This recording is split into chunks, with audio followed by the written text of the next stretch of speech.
Good afternoon and welcome to Tafakari. If you're new here, Tafakari is a Kiswahili word that means to ponder, to contemplate, or to think deeply. And that is what we encourage on this channel. So we're carrying on with the Decolonial AI development series. And specifically, we are talking about the concept of the coloniality of being and its implications in AI development. So first things first, let's start with what is the coloniality of being. And to help us understand this, we're referencing Nelson Maldonado-Torres' paper. And essentially what he says is that when, the European colonizer was embarking on their project, they classified the human race into various social categories. But what he says is that this classification, in which you had categories such as European, Mestizo, Negroes, etc., the relation between these various categories of the human race was not horizontal but vertical in character. So you have the social classification and the vertical hierarchization of the human race.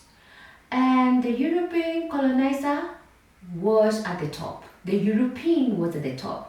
And because we have patriarchal elements, heteronormative elements here, as well as able-bodiedness, it's the European able-bodied cisgender male that was at the top of this hierarchy. Now the rest of the people, that is non-Western people, were subordinate. And the proximity of whiteness determined non-colored people's positions. And what this means is that black people, who amongst all colored people were the farthest from whiteness, experienced invisibility, expendability, dehumanization more than other races. But basically the implication of this hierarchy is that non-colored people were deemed expendable, non-Western people, that is colonized, enslaved, as well as racialized peoples, were deemed expendable, invisible, and worthy candidates of dehumanization in furtherance of Eurocentric modernity. So what does that mean? Last time we talked about expendability, today we are talking about invisibility. And to help us understand, just a graphic idea of what this means, let's reference Fanon. Let's start off with Fanon in the rest of the app. And this is what Fanon says on page 78, which is a version that's on the internet. And the translation is by Constant Farrington. He says, in 1945, the 45,000 dead at Setif could pass unnoticed. In 1947, the 90,000 dead in Madagascar could be the subject of a simple paragraph in the papers. In 1952, the 200,000 victims of the repression in Kenya could meet with relative indifference. So here you notice that thousands are dead. And yet he says they either go unnoticed, they meet with relative indifference, or they make it the subject to the newspaper in a paragraph. And these are the implications of Eurocentric modernity in the case of non-Western people. Invisibility, and you can see it here. Now, this attitude still characterizes the current global order. And to help us see this is the butterfly effect, how Kendric Lamar ignited the soul of Black America by Marcus J. Moon. And let's take a reading from two pages. The first is on 136. And here it is in relation to the death of Mike Brown. And this is what he writes. The wounds are still fresh for Mike Brown's father, Michael Brown Sr. He is incredibly measured when talking about his son's death, but he cuts the anecdote short to dull the pain of that day. I got a call that he was dead in the middle of the street. Brown Sr. tells me. I get in the car and I can't even tell you about the ride. Once he got to the scene, he saw his son's flip-flops in the road, his red baseball hat resting on his crown. By the time I got there, Mike was covered up with a white sheet, he recalls. He was on the ground for 4.5 hours, deteriorating. The image was unsettling to say the least. For a while, Brown's body was not covered up, which allowed neighbors to take pictures with their cell phones for social media. That Brown's corpse was left to rot in the summer heat only amplified local tensions. So you can imagine this young man has been shot dead by the police. The police are off.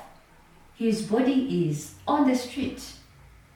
4.5 hours, cars going, cars coming, literally invisible. And it's only at some point that he was covered up. And just imagine that. Not only do you get the echo of expendability, but just the invisibility. That business as usual, he is invisible as his body is deteriorating in the street for 4.5 hours. Let's go to page 146 where this aspect is even explicitized. And this is what he said here. Musicians like Sly Curtis and D'Angelo spoke to us and for us. They created music in which we could see our full, beautiful selves, and they helped us remember that we weren't second-class citizens even when the world tried to render us invisible. And you can see there, it's there in black and white, to render us invisible. And this is something that scholars have referenced in so many ways, decolonial scholars, about the invisibility of non-Western people within the schema of fathering Eurocentric modernity. Now let's go to AI development. Let us start with data workers. And here we are talking about annotators and content moderators. Annotators label data, which is a crucial job in helping AI algorithms train data because they need labeled data so as to help them to get better at recognizing the patterns in the data. But what you need to understand is that this is grueling work, very grueling work. In addition, we have a different set of data workers, that is content moderators. Now with content moderators, they are the safekeepers of the internet. So think about it, you go to a social media platform, there's content that is there that you don't like, that is unpalatable, so you flag it down.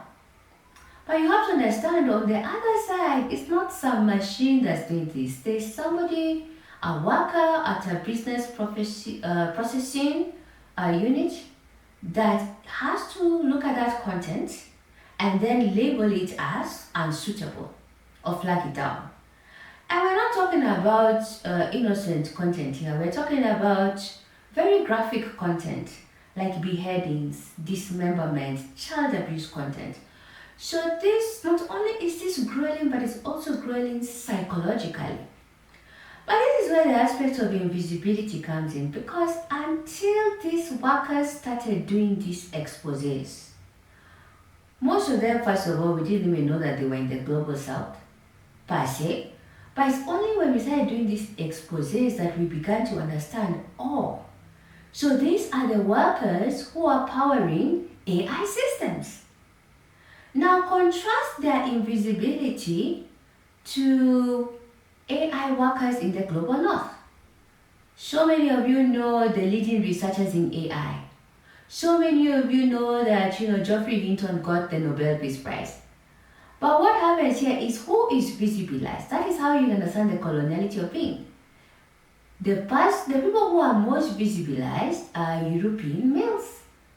Males of Euro, North America, white males, to put it bluntly. They are the ones who are the most highly paid. Whereas the invisibilized, like our data workers, not only are they invisible, because if it were not for these exposés, you'd not know who they are. But they are also underpaid. They are also unrecognized in their labor. And most of them have no way of advancing in their work. So now that's how you start getting this concept of invisibility. From there, let's go to a second category, minors. Now these minors these minors are needed, right? Because you have to understand that AI doesn't happen in the cloud. AI requires an infrastructure in place. And this infrastructure depends on critical earth minerals. And that is how you find that we have miners who are either mining cobalt or lithium. But let's take an example of the Congo. The miners in this context work in very harrowing conditions. Simply put, every day for them is a day of being reminded about their expendability. But then you realize they are not only expendable, they are invisible. Because you see, like what Frantz Fanon said, here you have thousands of people dying, but then they just go unnoticed, and that is the case. In fact, where he says in Madagascar, people die and they're just the subject of a paragraph in a newspaper. And that is exactly what happens with miners. How many times have you had mines collapsing? How many times have you had the headline that, 200 miners are feared dead or something to that effect? And so you know how invisible these people are. We don't know their names. You don't even know what their ambitions were. You don't know who they are. They are dead. These are people who had ambitions. These are people who had plans. These are people who were dear to their families. But you can see how invisible they are because they just make it for a headline. Never mind how important their work is to the powering of AI systems. Let's go to another example, the startup sector. So those of us in Kenya, there is a concept known as Mzungu as a service, which can also be called the white co-founder problem.